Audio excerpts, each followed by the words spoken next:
Assalomu alaykum, hurmatli televizor ko'rguvchilar. Yaxshimsizlar? Dunyo qurultiyi Tor televiziyasining kunlik xabarlar programmasiga hammanglar xush kelibsizlar. Men Iftixor Abdurashid.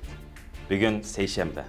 Hurmatli ko'ruvchilar, tövəndə diqqətinizlər kunlik xabarlar proqramımızın təfsilatında bolsun. Dünya Uyğur Qurultayı düşənbə günü bayanat elan qılıb, məzkur təşkilatның Xitay hökumətinin 2017-ci ildən beri Uyğurlarga qarşı elib beriyotqan qəbih cinayətlərini ötküzüşüdə şerik bolğan 3 çoğ Xitay şirkətini Fransiyada rəsmi sotqa bərgənligini bildirdi. Dünya Uyğur Qurultayının 7 aprel elan qılğan bu bayanatında Fransiyadagi dаңlıq kişilik hüquq advokati William Bordonның мәзкур тәшкилатка вакалатан Xitoyning texnologiya şirketlerinden Huawei, Dahua va Hikvisionның Sharq Turkistanda Uyg'urlarga qarshi elib berilgan insoniyat qarshi jinoyatlarga sheriklik sababidan ular ustidan ariz sunganligi bildirilgan.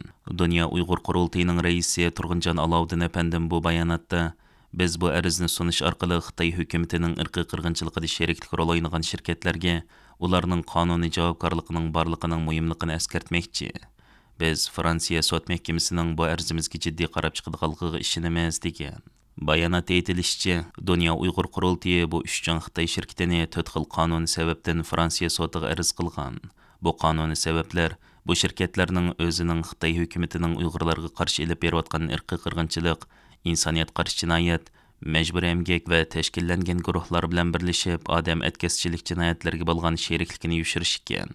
Bu 45 betlik ərizdə bu üç şirkətning Xitoy hökumətinin kəmsitish xarakterlik siyasətlərini qollab, Sharq Turkistanda elib berilgan keng ko'lamlik ta'qib sistemasini qurish va mangdirishga yordam qilganligi ochiq manbalar va dalil isbotlar bilan o'ttirib qo'yilgan ekan. Mazkur shirkatlarning Xitoy hukumati 2017-yildan beri Uyg'urlarga qarshi elib berayotgan qabih jinoyatlarga teng sherik bo'lganligidan Amerika va uning ittifoqdoshlari xabardor bo'lib, Amerika hukumati Hikvision bilan Dahua shirkatini 2019-yili ularning Uyg'urlar va boshqa Turkiya xalqlarining kishilik huquqlarini dafsan qilishda o'ynagan rol sababidan qora tizimlikka kirgizgan edi.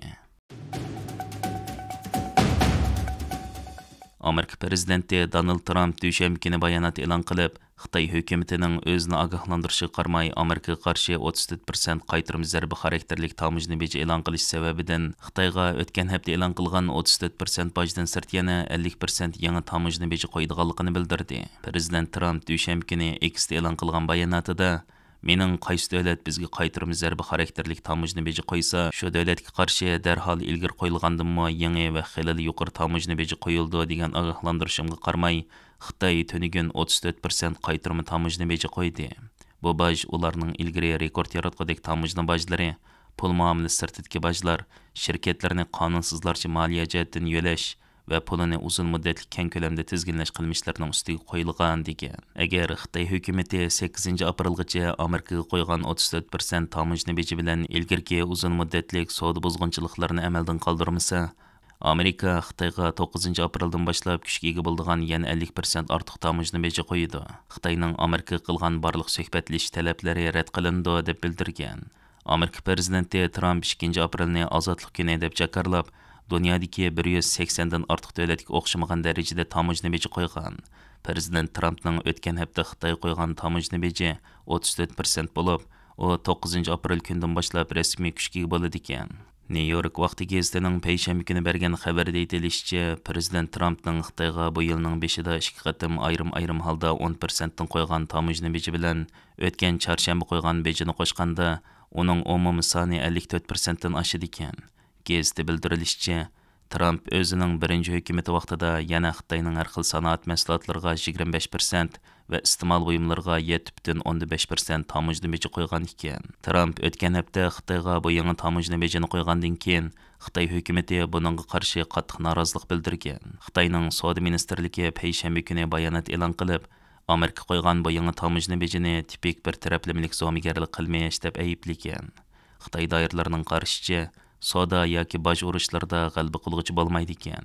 Shunga savdo masalalarini barobar dialog bilan hal qilish kerak ekan.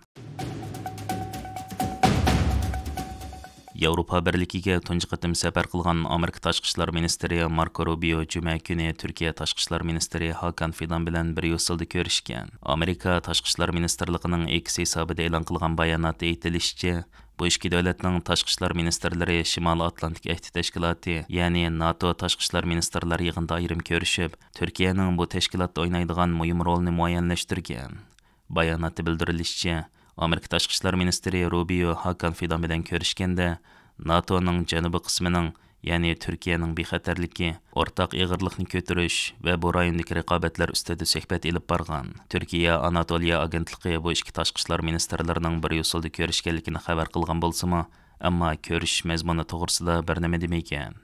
Bu qatımqı görüşüş Amerika Tashqi ishlar ministri Rubio bilan Turkiya Tashqi ishlar ministri Hakan Fidanning tunji qatim ko'rishi bo'lmasdan, ular texi bir haftaning oldida Washingtonda suhbatda bo'lgan edi. Ular 25 mart kuni ko'rishganida Amerika Tashqi ishlar ministri Rubio Hakan Fidan bilan ikki taraf bexatarlik va savdo qatorli xalqaro masalalarda hamkorlashish to'g'risida suhbat elib borgan ekan. Amerika Tashqi ishlar ministri Rubio Yevropa qilgan bu 3 kunlik safari jarayonida Yevropa birligining yuqori darajalik amaldorlari bilan juma kuni O'zbekistonning Samarqandda ochilgan oliy uchrashishga qatnashgan.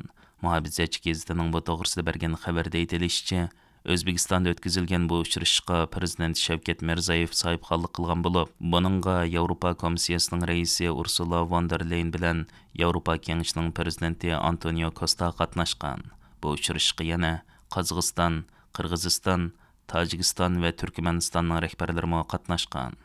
Xabarda aytilishicha, Yevropa birligi bilan mazkur 5 O'rta Osiyo davlatlari orasida ochilgan tunji qatimliq bu oliy uchrashishda savdo, energiya, havo klimat va terrorizmga qarshi turish qatorliq masalalar muzokara qilingan. Yevropa birligi bilan bu 5 sobiq Sovet ittifoqiga tabe davlatlarning munosabati Rossiya 2022 yil fevralda Ukrainaga besib kirgandan keyin texmi yaqinlashgan ekan.